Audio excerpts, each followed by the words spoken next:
This is Dolynny TV, ladies and gentlemen. Good morning. Welcome back to a more or less pregame edition of the channel as we get set up for the Seattle Kraken Hockey Night in Canada, 8 p.m. with the 2-9-1 Edmonton Oilers. Though, friends, it is Remembrance Day, and I'd like to just extend a huge thank you from the bottom of my heart to all those of you that are watching back home that have served or continue to serve. And of course, a day to remember those who paid the ultimate price protecting our freedom throughout the history of our country. So friends, take a moment, thank a veteran today, and of course, take a moment to just appreciate what we have to be thankful for.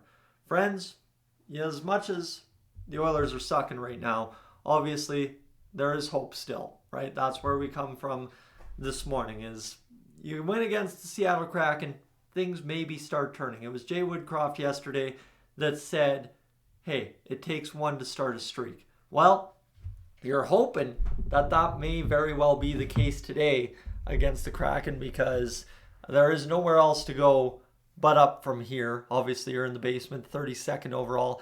And that's where we've had kind of a lot of rumblings yesterday about what comes next. What happens after today? What happens tomorrow when it comes to the Edmonton Oilers? And that's where I'm going to lead off with this graphic right here.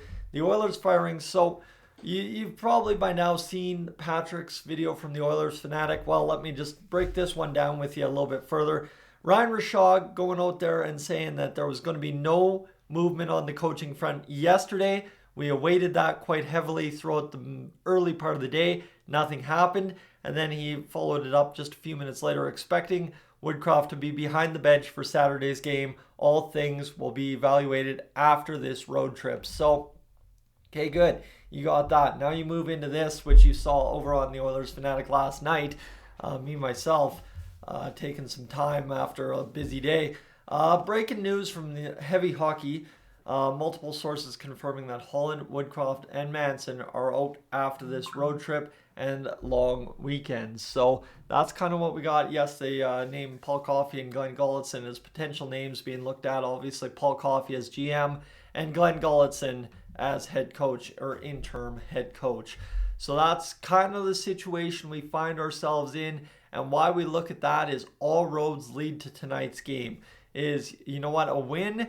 Probably, if that's already the case, if Ryan Rishaug's leading, that everything's going to be evaluated after the weekend, and then you got Heavy Hockey kind of putting out there, it's over for him anyway. It's more or less just buying time for Jeff Jackson and the rest of the Oilers organization, more or less to find the guys that are going to come in, replace Woodcroft, replace Manson, and replace Ken Holland. So a very interesting turn of events over the last 24 hours, and everything leads into tonight, because no matter what, even if it is the end for Woodcroft, even if it is the end for Holland and Manson, you want to see a win, right? You don't want to go out on a losing note, any of those guys. And B, as an Oilers fan, yeah, you know what? At the end of the day, I don't care who the coach is. I don't care who the general manager is. I just want to see the Edmonton Oilers win, friends. Even back in 18-19, when we canned Peter Chiarelli and Tom McClellan, all I wanted to see is the Oilers win. I didn't care if they hired Ken Hitchcock. I didn't care that Keith Gretzky was really the GM, other than he was making a lack of moves because they just put handcuffs on him. But I just wanted to see the Oilers win. And that's really where we're at in this point of the season, is another 3 losses here in the next 4 games. And good night, you're done. So at the end of the day, like, come on, let's go win a hockey game, and we'll worry about tomorrow, because my goodness, I don't know how much more losing I can sit here and stomach, because it's just what you run out of words at some point, right? I've been repeating myself. I've been on repeat for the past week and a half now, pretty much since before that Nashville game.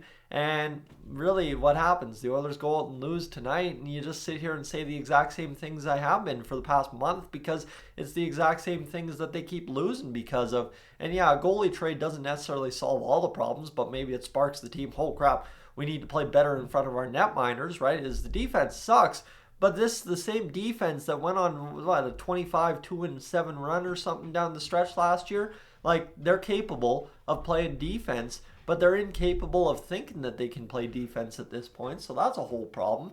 And right now is you have pretty much got guaranteed a clean house situation after tonight's game.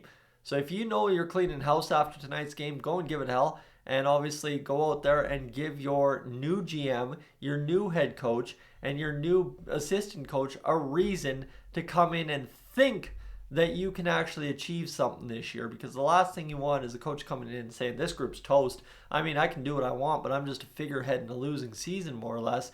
And that's kind of all I'm hoping for here. So, friends, it comes down to tonight.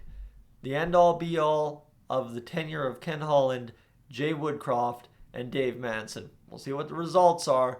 I'm Tyson, this is Dolynny TV. I am up on, out of here.